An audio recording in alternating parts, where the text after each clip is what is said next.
In the early 1930s, the outside world believes the Soviet Union is a paradise for workers and peasants.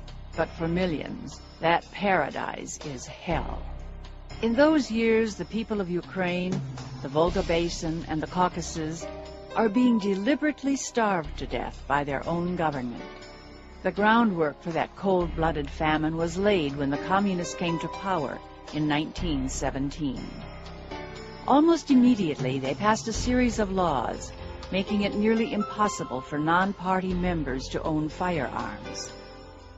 They used licensing laws to tell them exactly who had guns, and with that information, they confiscated firearms. Penalties for possession of weapons grew more and more harsh. The Soviet leader, Joseph Stalin, fears enemies everywhere, but especially in Ukraine, the breadbasket of Europe.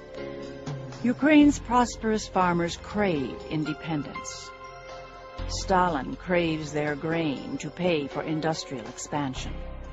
In 1929, Stalin decrees that all farmland, livestock, and produce in the Soviet Union belong to the state.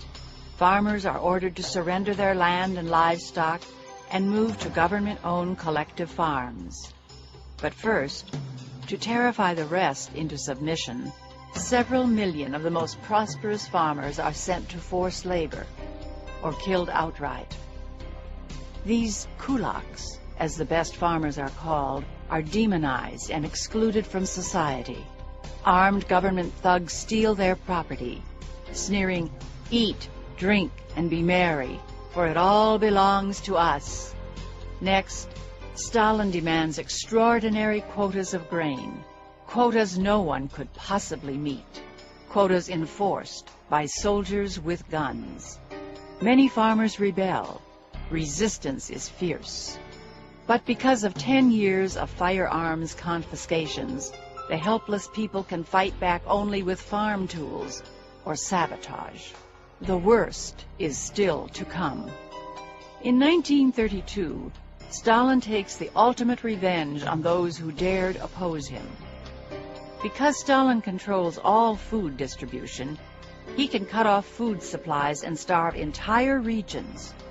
Because he controls all travel with internal passports, his secret police can force starving millions to remain within the devastated lands.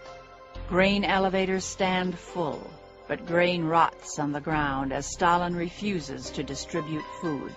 The powerless people can do nothing to stop their master. Catastrophe strikes and lasts for 2 endless years. Spies watch for anyone trying to take grain from the fields. Anyone caught hiding food is executed. Desperate families resort to cannibalism. Meanwhile, the New York Times Pulitzer Prize-winning Moscow correspondent Walter Duranty assures the world that there is no famine. And Stalin dupes the world by actually increasing the amount of grain exported from the Soviet Union.